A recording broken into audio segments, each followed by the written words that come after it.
Hello everyone and welcome again to another LEGO Bionicle video. For today guys, we're going to be doing a review on Maxilos. However, the official name is Maxilos and Spinax. This is set number 8924, was released in 2007 and contains a total of 256 pieces. However, with Maxilos alone, roughly around 200 to 215 pieces to be precise. So Maxilos was originally a robot model designed by Articulation and used by the Order of Matsunui as guards. But then eventually in time, what happened was he got controlled over by the pterodax or Makuta pterodax. So I guess shortly before the Toanika were transformed by the Mask of Life, the pterodax floated in his antidermis down to the pit and he found Maxilos and inhabited its body.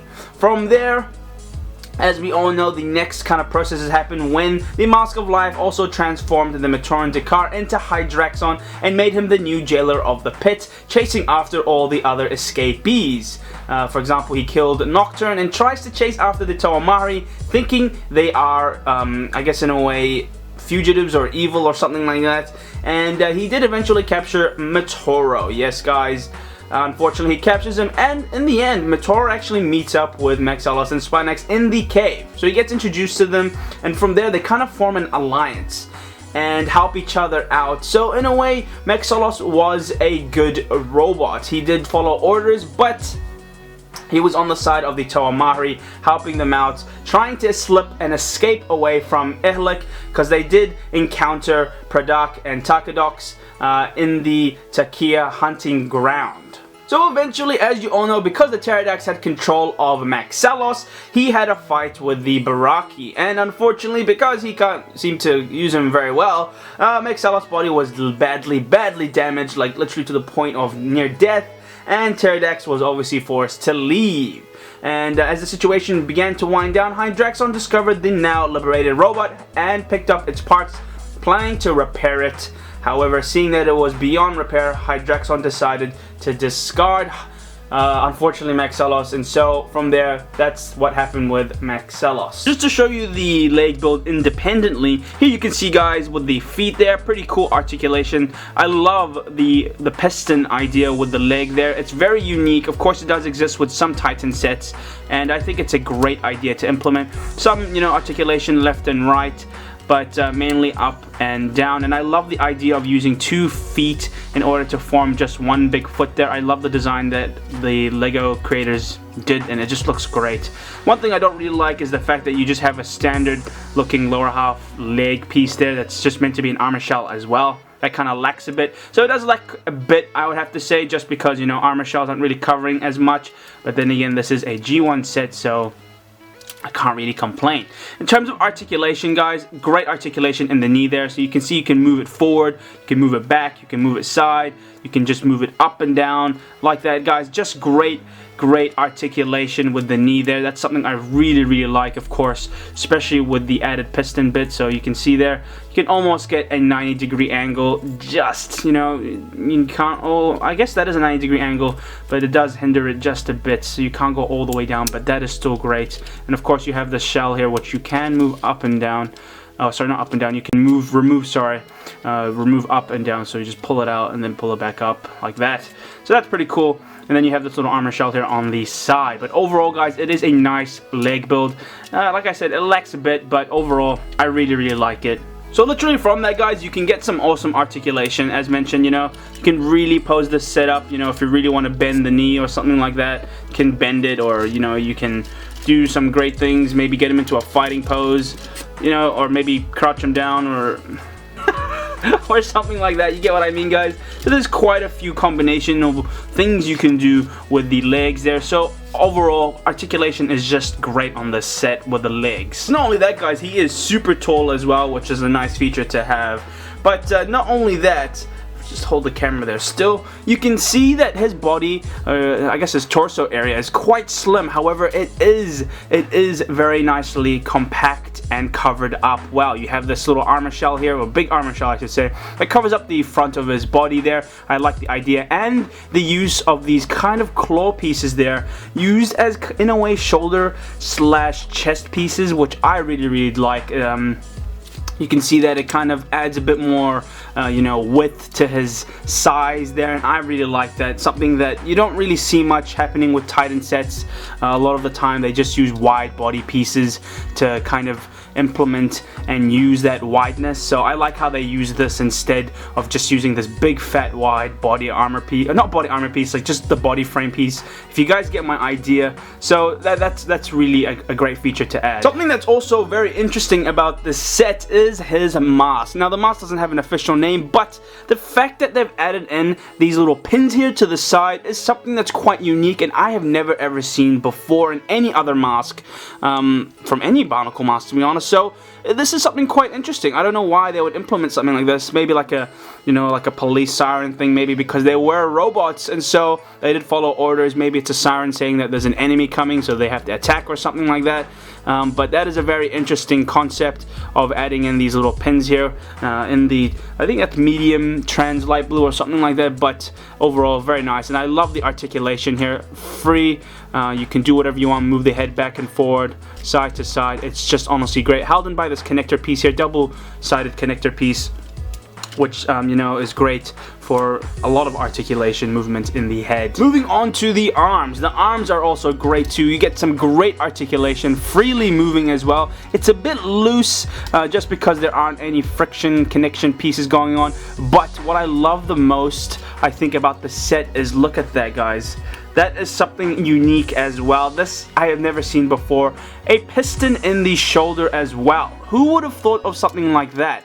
Allows you to move the shoulder up and down, you know, and it's just great, guys. Just look at that. You can move the shoulder up, all the way up if you wanted to, and you can move it all the way down. It's really, really up to you. So as an example, you can see there is the piece right there underneath. That's the piece that really moves, and look at that. That is just nice. Something you never see really, and very, very hard to implement to a set. I would think so, but that idea there is very nice. I don't know why they didn't really implement it with other sets, but I don't know, very interesting to have not done that, but it's just a great idea. Then of course, as mentioned, standard articulation. You can see in the arm there, so that's just the elbow joint, and in the shoulder as well, but you have to be careful because you have the Kodak blaster there, so that can affect the mobility a bit, but nonetheless that's alright.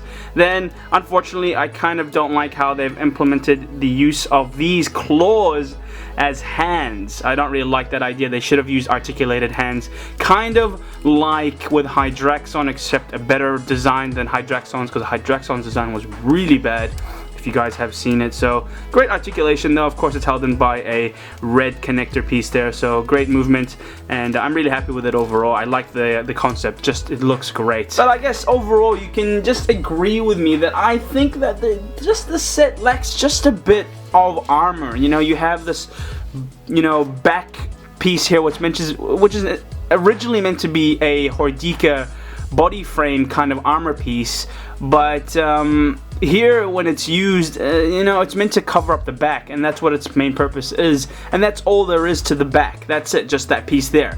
And you can see just a few things are lacking here, not much armor there. As mentioned, the leg was kind of a bit bare, so there were a few things that were just, you know, that needed to be covered up a bit more, but that's just my personal opinion. I love the shoulder pieces though. That's something I really like. That's something you don't really see as often. I think very rarely you see something like this. The use of, I don't know what mask this looks like here. Someone said it was the Mask of Life, but it doesn't look like the Mask of Life to me. But anyway, yeah, it's just, I love that idea. That's really great. And then of course, you know, the use of some silver Borok pieces there just to add a bit of definition, covering up those connector pieces is great, definitely great, but I think it could have been used something else other than using those. But overall, this guy is great. I really like it. Just like I said, a few things that are, you know, like that area there needs to be covered up a bit. Not much there, but yeah, still good. Next up, guys, all we're going to be doing now is just reviewing the weapons, and that's it. So here you go, guys. This is practically his primary weapon that he uses from a distance, and of course, as you all know, guys, it is known as the Kodak Blaster. This thing shoots out these missile-looking bullets underwater, and of course, that attacks its foe. It's kind of like a exact same weapon to Hydrexon. All of the Toomahari have the weapon, but overall, I like the weapon. I like the weapon. I don't think I have to really show you the functionality of the weapon because I've shown it many times. Oh, what the heck? I'll just show it to you guys. So here, as an example, I'll just shoot out one bullet. Let me, if I just enhance the image, maybe. There we go. There we go. So, yep, it does work. Simply enough, and you get 6 rounds, which is great, and it does have some distance to it, but not as much as you think it would. But yeah, the weapon's great. It's a nice feature to add, of course, and it is important for him to have it since he is underwater. And last but not least, guys, this is what is recognized as the, I kid you not, guys, the dual-bladed black fire sword. Now, my theory is that, where did the fire come from? Okay, that's my first question. And dual-bladed, yes, I agree, because you can see there, maybe those are the 2 blades, or there's one down here possibly. Black, I don't see any black going on, so it doesn't really make sense for it to be black. And fire sword, the fire possibly, it might be his elemental power. I actually have no idea, but can you guys kind of clarify as to why it's exactly known as that weapon? But overall, I have to say I love the weapon there. Unique, very different to Hydrexon's weapon. Nice double-bladed weapon there in the top. And of course, you can see how it kind of has a hose there going all the way down to the side. If you can just see, if I just turn the weapon around. There you go. You can see it on the side there. I think that looks nice. Something unique. But overall, the weapon is pretty big, and I have to say, I really like it. And of course, I forgot to mention one more thing. You also have a hose here, which of course attaches on. Oh, is he gonna fall? No, he's not gonna fall. Okay. To the back of his body there. Yep. Oh yeah, he fell. Doesn't make sense that the weapon name, you know, relates to the physical weapon. It doesn't go hand in hand, doesn't go well. But overall, guys, I'm really happy with this set. Something else I forgot to mention that I don't like about this set is because it has quite a few, you know, joint pieces and pieces that make it, I guess, elongated a lot longer than what it should. Like what you just saw just there. The thing can do the splits. It can, you know, it can fall easily just because it doesn't have any friction connection pieces. So that's something that's a bit of a problem. That's why you can get some really fast articulation with the head. Just look at that, it's so fast. So I think a bit of friction would have been great, just so then you have, you know, more control and stability with the set. But overall, I think this has to be one of the best Titan sets that I have ever seen, to be honest, ever built. I just love his build. I love everything about him. Just a few things, as mentioned, that can be improved. But other than that, honestly, guys, he is a 10 out of 1,000. Okay, that was a stupid joke. I mean 10 out of 10 overall. There you have it, guys. That is my review done on the almighty and beastly robot Maxilos. Unfortunately not with Spinax, but I'm hoping to buy him very soon, so stay tuned for that, guys. I hope you have all enjoyed this. If you have, please smash that thumbs up button, of course, and subscribe to the channel if you haven't yet, so then you guys are all up to date with any new videos I do post out. And don't forget it, guys, about the notification bell. Click on that notification bell and click on all, you know, notifications to be received, so then you guys get all of the notifications as to when I released a new video. Simple as that, guys. Anyway, have a great day, everyone. Thank you all so much for watching. I'll be talking to you all very soon. Bye bye.